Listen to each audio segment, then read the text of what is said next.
साई राम। मैं अनुभूति आप सभी लोगों का हार्दिक अभिनंदन करती हूँ साई अनुभूति चैनल में। और अनुभव की श्रृंखला से एक बार फिर से बहुत प्यारा और अनोखा सा अनुभव लेकर आप सभी लोगों के समक्ष उपस्थित हुई हूँ। लेकिन उससे पहले चलिए सभी लोग मिलकर बाबा का जयकारा लगाते हैं। अनंत कोटि ब्रह्मांड नायक राजाधिराज योगी राज परम ब्रह्म श्री सच्चिदानंद सद्गुरु साईनाथ महाराज की जय। ओम साई राम। साथियों, आज का जो अनुभव है वो श्वेता जी का है।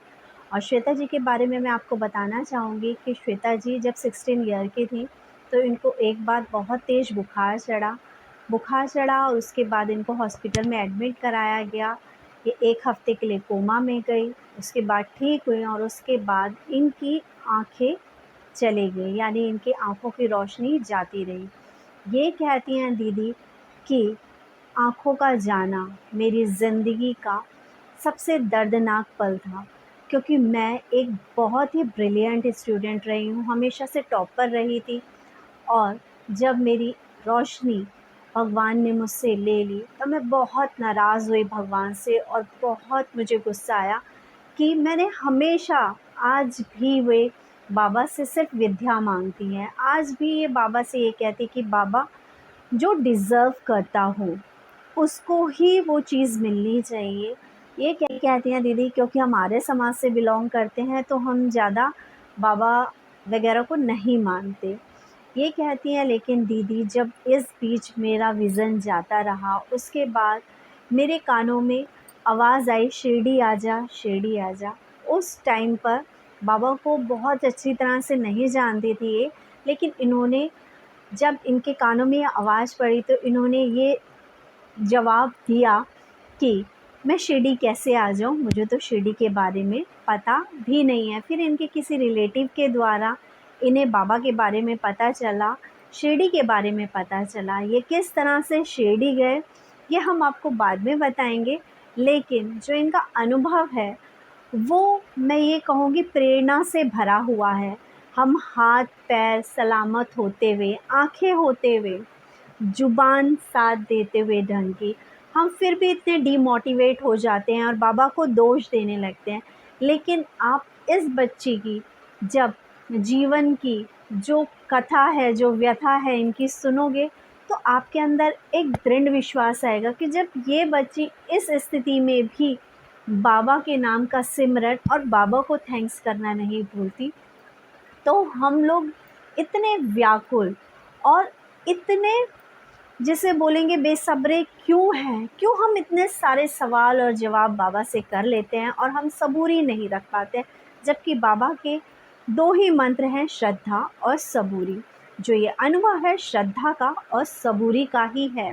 ये बताती हैं दीदी कि टीवी में ना एक सीरियल आया करता था, क्योंकि हम हमारे समाज के लोग ज़्यादा मूर्ति पूजा में बिलीव नहीं करते हैं।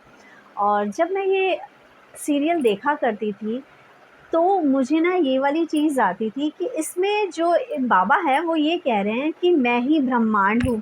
ये कहते हैं, मुझे ये सुन के ना थोड़ी हंसी आती थी कि हैं तो ये इंसान ही, और ये ऐसे कैसे कह सकते हैं कि मैं ही ब्रह्मांड हूँ। ये कहती हैं चलो कोई नहीं, ये कहते थे और मुझे अच्छा नहीं लगती थी ये वाली चीज़। ये कहती हैं थोड़ा थोड़ा बाबा के बारे में इधर उधर से जानने को मिला। फिर जैसे कि मैंने बताया कि इनके एक रिलेटिव थे जिनके थ्रू इनको पता चला, या इनकी एक जानने वाले थी जिनके थ्रू इनको पता चला। ये कहती हैं दीदी, मैं ना कॉलेज गई हुई थी, उसके बाद कॉलेज की छुट्टी होने के बाद मैं कॉलेज से बाहर आई तो हमारे कॉलेज के बाहर की तरफ पे सड़क ज़रा ज़्यादा है, मतलब एक सड़क आगे की तरफ, 2 सड़क पीछे की तरफ, और मुझे सड़क क्रॉस करना था। क्योंकि मेरी जो विज़िबिलिटी है बहुत दूर तक मैं नहीं देख पाती, मैं सिर्फ इतना देख पाती हूँ कि मेरे पास कोई खड़ा है तो मुझे ये वाली चीज़ हो जाएगी कि हाँ, ये मेरे पास खड़ा है। ये कहती हैं कि मैं बहुत देर से खड़ी थी, लेकिन मुझे कोई भी ऐसा व्यक्ति नज़र नहीं आया जो मुझे सड़क क्रॉस करा दे। ये कहती हैं वक्त आगे बढ़ता जा रहा था और फिर मेरे मन में अचानक से बाबा का ध्यान आया और मैंने कहा, आपके बारे में ये सुना है कि आप तो हमेशा मदद के लिए पहुंच जाते हो, आप कहीं भी कभी भी मदद पहुंचा सकते हो, तो आज आप मेरी मदद करो और मेरे लिए मदद पहुंचाओ। ये कहती हैं दीदी, ऐसे ही मैं बाबा से कह ही रही थी कि अचानक से मेरे कान में एक आवाज़ पड़ी और मुझे एक लड़की ने आवाज़ दे के कहा, श्वेता। ये कहती हैं कि मैंने रिप्लाई किया कि हाँ। तो उस लड़की ने बोला आपको सड़क क्रॉस करनी है? तो मैंने उसको बोला हाँ मुझे सड़क क्रॉस करनी है, लेकिन आप कौन? ये कहती हैं कि उस लड़की ने मुझे अपना नाम अंजू बताया। ये बताते हैं कि दीदी वो लड़की मुझसे जब बात कर रही थी तो मुझे एक अलग सी वाइब्रेशंस आ रही थी, और या मैं ये कहूँ कि मैंने बाबा से जैसे ही बोला वैसे ही मेरे पास एक मदद आकर खड़ी हो गई। ये कहती है कि मैंने पूछा कि आप कौन हैं? इन्होंने मुझे बताया कि ये अंजू नाम है इनका और ये बीकॉम फर्स्ट ईयर की स्टूडेंट है। ये कहती है बीकॉम फर्स्ट ईयर की किसी भी स्टूडेंट को मैं नहीं जानती थी, और अभी तो जो बीकॉम फर्स्ट ईयर के एडमिशन ही शुरू हो रखे थे, एडमिशन ही हो रहे थे, तो ये लड़की तो मुझसे बिल्कुल अनजान होगी, और इसे मेरा नाम कैसे पता? ये कहते हैं लेकिन वाइब्रेशन एक बहुत स्ट्रॉन्ग और पॉजिटिव वाली आ रही थी कि कहीं न कहीं ये बाबा ने मेरी मदद की है। ये कहती हैं ऐसे ही बात करते-करते मैंने उनसे पूछा कि आप इस वक़्त यहाँ पर क्यों आई हो? तो इन्होंने बोला कि मैं अपने स्कॉलरशिप की कोई बात करनी है मुझे, इसलिए मैं इस टाइम पे कॉलेज आई हूँ। ये कहती है कॉलेज का जो ये टाइम था ना वो छुट्टी का टाइम था, और ये कॉलेज आ रही थी। ये भी अपने में एक सोचनीय बात थी। ये कहती हैं ऐसे ही बातें करते-करते उन्होंने मुझे सड़क क्रॉस करा दी और बिल्कुल किनारे पे लाके खड़ा कर दिया, और उसके बाद इन्होंने मुझसे पूछा कि अब चले जाओगे आप? तो मैंने बोला हाँ। ये कहती हैं बस उसने मुझसे यही पूछा और उसके बाद बाय कहा और एकदम से ये चली गई। ये कहती हैं ये सिर्फ़ सेकंड्स की बात थी कि मैंने एकदम से यूँ करके देखा, क्योंकि मुझे पास की चीज़ और मेरे पास कौन खड़ा है वो नज़र आ जाता है, लेकिन वो सेकंडों में गायब हो चुकी थी और कोई नहीं था। ये कहते हैं लेकिन मेरे अंदर एक अलग सी उमंग आ गई और मुझे लगा कि वाक़ई बाबा सुनते हैं। ये कहती हैं दीदी मैं उस दिन घर गई और मैं धूप बत्ती लेके गई उस दिन। ये कहती हैं बाबा को बहुत ज़्यादा, मैं कहूँ कि हम लोग पूजा पाठ नहीं करते थे, लेकिन उस दिन के बाद से एक जो वाइब्रेशंस थी वो बहुत अच्छी सी आई बाबा के लिए, और शायद मैं बाबा की तरफ आकर्षित हो गई। ये कहती हैं दीदी ऐसे ही मैं आपको वो किस्सा बताती हूँ जब मेरा जो विज़न था वो चला गया था। तो ये कहती कि हमारी जानकार में एक लेडी थी, वो घर आई और उन्होंने बोला कि इसकी इतनी हालत ख़राब है, तो आप ऐसा करो कि बाबा से अर्जी लगाओ। ये कहती हैं तब हम इतना जानते तो नहीं थे बाबा को, और इनका वो ज़रूर सही करेंगे। ये कहती हैं उस वक़्त वो शिरडी जा रही थी और इन्होंने कहा कि मैं बाबा के द्वारका माई में जाकर इनके लिए अर्जी लगा कर आऊँगी।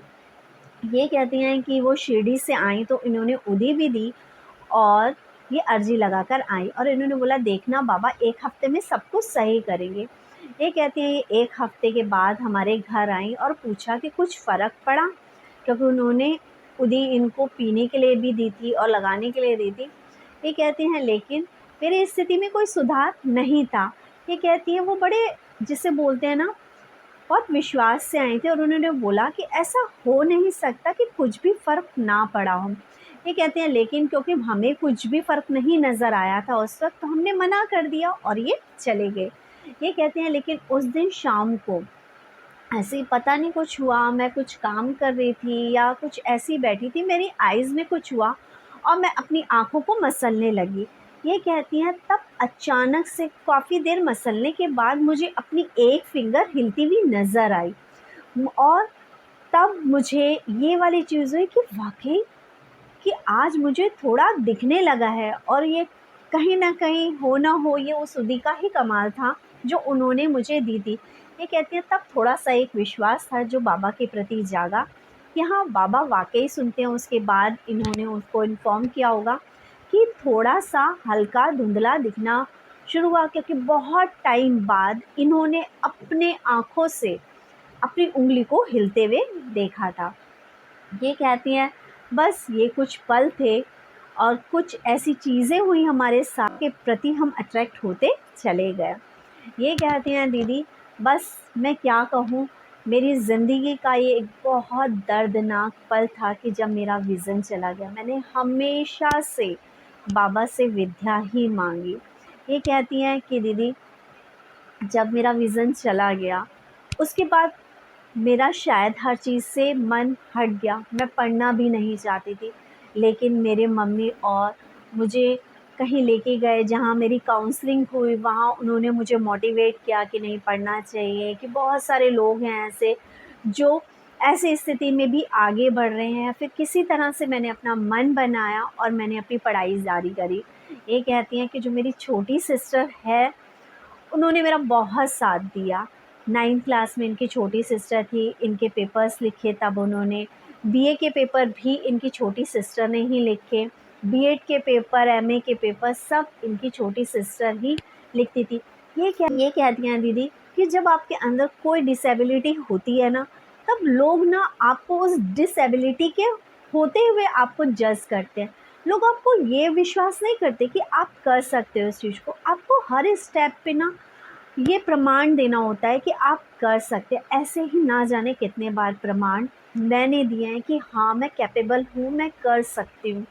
ये कहती हैं दीदी कि जब मैं जेएनयू में थी तो भी मैं बहुत रोई हूँ इस चीज़ के लिए, क्योंकि मुझे हर कोई जज कर रहा था उस वक़्त कि ये कर भी पाएगी या नहीं कर पाएगी, इवन वहाँ के प्रोफ़ेसर तक। ये कहती हैं दीदी कि एक बार मैं बाबा से बहुत नाराज़ हुई और मैंने बाबा को कहा कि बाबा, मैंने अपनी ग्रेजुएशन में प्रमाण दिया और सबसे बेस्ट करके दिखाया, तब भी मेरे हाईएस्ट मार्क्स थे, मैं टॉपर थी। मैंने बीएड में भी वही किया, मैंने अपने पोस्ट ग्रेजुएशन में भी वही किया, लेकिन बाबा मैं जॉब कर रही हूँ उसमें भी मैंने सबको ये प्रमाण दिखाया कि मैं कर सकती हूँ, मैं कैपेबल हूँ। लेकिन क्या मेरी ज़िंदगी लोगों को सिर्फ़ ये चीज़ दिखाते हुए रह जाएगी कि हाँ, मेरे अंदर एबिलिटी है, मैं कर सकती हूँ? हाँ, मैं आपको एक चीज़ बताना चाहूँगी। इस बच्ची ने जो अपनी जितनी भी स्टडी करी है, ये सोचो कि इसका अपनी पढ़ाई के प्रति कितनी लगन थी। ये कहती हैं दीदी, मैंने जो वीडियोज़ होती हैं चैप्टर्स की, जो लेसन्स की होती हैं, ठीक है, उनको बाय हार्ट कर लिया था, मैं सुनती थी। ये कहती हैं पता है दीदी, कितनी बार जब एग्ज़ाम देते थे तो प्रोफ़ेसर आके खड़े हो जाते थे, उन्हें लगता था कि इसकी जो सिस्टर है वो पढ़ कर आ रही है, जो एग्ज़ाम दे रही है, और कि वो याद कर कर आती है और वो लिख देती है। तो कितनी बार तो वो पेपर्स उठाकर पूछना शुरू कर देते थे कि ये जो क्वेश्चन है वो कितने पेजेस में आया है और इस नंबर का जो क्वेश्चन है इसका आंसर क्या है। ये कहते हैं लेकिन दीदी, क्योंकि मैंने अपने आप को उस तरह से खड़ा किया था, मुझे किसी के सहारे की ज़रूरत नहीं थी, क्योंकि विद्या के प्रति, पढ़ाई के प्रति जो मेरा रुझान था, वो एक अलग ही जज़्बा था। मुझे बस ये था कि मुझे कर दिखाना है और मैं कर सकती हूँ। बस ये कर सकती जो हूँ ना, वो शायद बाबा की वजह से था। ये कहती हैं दीदी कि पता है, बाबा ना मेरे अंधेरों के साथी हैं। बाबा ने मेरे अंधेरों में मेरा साथ दिया है।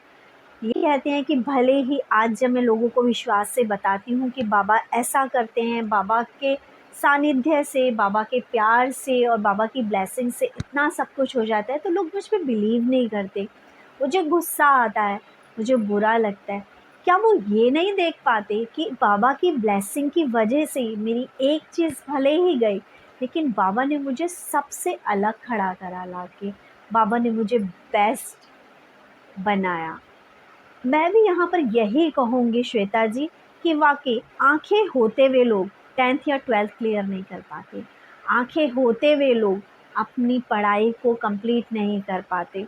लेकिन आँखें नहीं थी आपकी, आप क्लियरली नहीं देख पा रही थी, लेकिन आपने किताबों को पढ़ा नहीं, आपने किताबों को सुनकर अपने ज़हन में उतार लिया। और जब मैंने भी आपसे ग्रेजुएशन की एक बुक के बारे में पूछा कि जॉन मिल्टन की आपने पैराडाइज़ लॉस्ट पढ़ी थी, तो आपने कितनी जल्दी रिप्लाई किया, और मैं यकीन मानिए ये सवाल शायद मैं किसी आँखों वाले स्टूडेंट से पूछ लेती ना, वो इतनी जल्दी जवाब नहीं दे पाता। और ये इसलिए क्योंकि आपने ना अपनी पढ़ाई को, जिसे बोलते हैं ना, अपनी पढ़ाई को ही अपनी पूजा माना। और आप बेस्ट हैं। अपने शरीर के सारे अंग सलामत होते हुए लोग अच्छी जॉब नहीं पा पाते। ठीक है, डीमोटिवेट हो जाते हैं। लेकिन ये बच्ची ना जाने कितनी बार गिरी और कितनी बार उठी है हर दिन। जब ये जेएनयू में थी, जब अपनी पढ़ाई कर रही थी, उस टाइम पे लोग इन्हें आके, इनके साथ के स्टूडेंट आके इन्हें कहते थे तुम नहीं कर पाओगी, और लोग आके इनके मुंह पे यूं करके हाथ फेर के जाते थे और जिसे बोलते ना रैगिंग करना, ऐसे करते थे। कितना उस वक्त इस बच्चे को फील होती होंगी चीज़ें कि हर तरफ से हो रहा है कि ना, लेकिन इसके अंदर का जज्बा कहता था हाँ। यहाँ एक चीज़ और बताना चाहूँगी, आप जब फ़ोन उठाते हो ना तो शायद आप कुछ और चीज़ें देखने लग जाते हो, कोई हंसी मजाक की चीज़ें, कॉमेडी की चीज़ें। लेकिन ये बच्ची ने जब फ़ोन उठाया ना अपने हाथ में, तो इसने क्या चीज़ ढूंढी, ठीक है, मोटिवेशनल स्पीकर्स। उनकी बातों को इसने ज़हन में उतारा कि आप जैसा सोचोगे वैसा होगा। ये कहती है दीदी मुझे बहुत रोना आता था कि जो हो रहा है सब अच्छा हो रहा है, बाबा मुझे जो देंगे सब अच्छा देंगे, जो भगवान मेरे लिए करेगा वो बहुत अच्छा करेगा, आपने कुछ ना कुछ बेस्ट मेरे लिए सोच के रखा है। ये कहते हैं दीदी ये बोलते वक्त मुझे रोना आता था, लेकिन फिर भी मैं बोलती थी क्योंकि मैंने सिर्फ एक शब्द पे विश्वास कर लिया था कि जो आपकी सोच होगी वैसे ही आपका जीवन बनेगा। ये कहते थे, लेकिन दीदी धीरे धीरे वाकई उस सोच ने मेरी ज़िंदगी बदल दी। ये कहती हैं पता है दीदी, आप दुखी तब तक होते हो जब तक आप एक्सेप्ट नहीं करते, आप डिमोटिवेट तब तक होते हो जब आप जैसे हो, जो भी हो, आप उसको स्वीकार नहीं करते। जब तक हम स्वीकार नहीं करते तब तक हम रोते हैं, तब तक अपनी कमियों का दोष हम दूसरे पे देना शुरू कर देते हैं। लेकिन जिस दिन आप ये मान लेते हो आप जैसे भी हो, जो भी हो, आप अपने में बेस्ट हो और आपको अपना बेस्ट करके दिखाना है, उस दिन आपको अपनी ज़िंदगी से शिकायतें नहीं रह जाती। उस दिन आप बेस्ट परफॉर्म कर पाते हो। और शायद मेरी ज़िंदगी में मैंने यही सब कुछ किया। कमियां आज भी हैं मेरी ज़िंदगी में, लेकिन हाँ, बाबा के साथ की वजह से, क्योंकि ये मेरे अंधेरों के साथी हैं ना, तो मुझे डर नहीं लगता, क्योंकि मुझे पता है कि बाबा मुझे जो देंगे वो बेस्ट देंगे। और आज की डेट में मैं बाबा से सिर्फ इतना मांगती हूँ कि बाबा आपने जिन ऊंचाइयों पे मुझे पहुँचाया है, अब मुझे उतना करेज देना कि उन ऊंचाइयों पे पहुँचकर मैं कुछ अच्छा कर सकूँ, अपना बेस्ट परफॉर्म कर सकूँ। यहाँ एक चीज़ और बताती हूँ, जब मेरी इनसे बात हुई थी तो इन्होंने मुझे बोला दीदी पता है, मुझे कभी भी इस चीज़ की खुशी नहीं हुई कि मुझे जॉब मिली। मैंने ग्रेजुएशन करी, मैंने पोस्ट ग्रेजुएशन करी, ये सब सिर्फ बाबा की वजह से। मैं इतना सब कुछ नहीं करना चाहती थी, लेकिन बाबा मुझसे करा रहे थे। ये कहती कि मैंने हमेशा बाबा से ये कहा कि बाबा जो डिज़र्व करता हो उसे देना, अगर मैं डिज़र्व करती हूँ तो मुझे, नहीं तो कोई और डिज़र्व करता हो तो उसे। और बाबा ने हमेशा मुझे बेस्ट दिया, शायद बाबा की नज़रों में मैं डिज़र्व करती थी चीज़ें। ये कहती हैं दीदी मुझे खुशी अपनी जॉब लगने की नहीं थी, लेकिन हाँ मुझे सबसे बड़ी खुशी थी अपनी पहली सैलरी की। ये कहती है पता है दीदी, जब मैं 8th क्लास में थी तो जिस रास्ते से मैं स्कूल जाया करती थी वहाँ पर एक जो लवारिस पीड़ित जो एनिमल्स होते हैं उनका हॉस्पिटल हुआ करता था। और आप देखोगे तो मतलब इतनी तकलीफ़ में वो जानवर और इतनी परेशानी में वो जानवर थे कि देख नहीं सकते थे आप उसको। तो मैंने बचपन में ही सोचा था कि कभी मेरी जॉब लगेगी ना तो मैं इनके लिए कुछ करूँगी। और दीदी मुझे उस दिन बहुत खुशी हुई थी जब मेरी पहली सैलरी आई और मैंने सबसे पहली सैलरी उन जानवरों के हॉस्पिटल में दी। और आज भी हमारे परिवार में सभी लोग अपनी जो सैलरी आती है उसका 10वां हिस्सा ऐसे कार्यों में लगाते हैं। अब मैं ये कहूँ कि हम क्या लगाते हैं, बाबा ने शायद वहाँ तक मदद पहुँचानी थी, बाबा ने हमें माध्यम चुना और हम वो कर पा रहे हैं। ऐसे ही इनका जो भाई है, जब उसकी जॉब लगी तो उस बच्चे ने भी अपनी पहली सैलरी ऐसी ही जगह पर दान दी थी। क्या कहेंगे आप इस बच्ची की, इस जो बोलते हैं दिल को दहला देने वाली, सोचने को विवश कर देने वाली बाबा की अनुभूति को। बाबा को इसने अपना विश्वास बनाया, श्रद्धा और सबूरी के दोनों मंत्र को इसने थाम लिया और आज ये जिस भी परिस्थिति में है, जैसी भी परिस्थिति में है, बाबा से आज भी कैपेबिलिटी मांगती है, बाबा से आज भी मांगती है करेज, जो कि मैं भी हमेशा कहती हूँ, बाबा से बाबा को मांगो, बाबा से ताकत मांगो अपने संघर्षों से लड़ने की, तो बाबा साथ खड़े हो जाएंगे। बाबा से आप कुछ मांगते हो, बाबा देते हैं, लेकिन आप बाबा से यदि ताकत मांगोगे, आप बाबा से कैपेबिलिटी मांगोगे, और जब ये वाली चीज़ें आपके पास होंगी ना, तो शायद आपकी ज़िंदगी और ज़्यादा खुशनुमा होगी। क्योंकि सांसारिक चीज़ें कुछ क्षण भर की है। आज आप कार मांगते हो, आज आप घर मांगते हो, आप अच्छे वस्त्र मांगते हो, अच्छा खाने को मांगते हो, तो क्या कुछ टाइम बाद ये चीज़ें पुरानी हो जाती हैं। लेकिन जब आप कैपेबिलिटी मांगते हो, बाबा से बाबा को मांगते हो, तो दिनों दिन आपका प्यार बाबा के प्रति बढ़ता जाता है। दिनों दिन आपका जो ज्ञान है, ठीक है, आपका साहस है, आपकी हिम्मत है, वो बढ़ती जाती है। और इस चीज़ के द्वारा आप और लोगों को भी फ़ायदा पहुंचा पाते हो।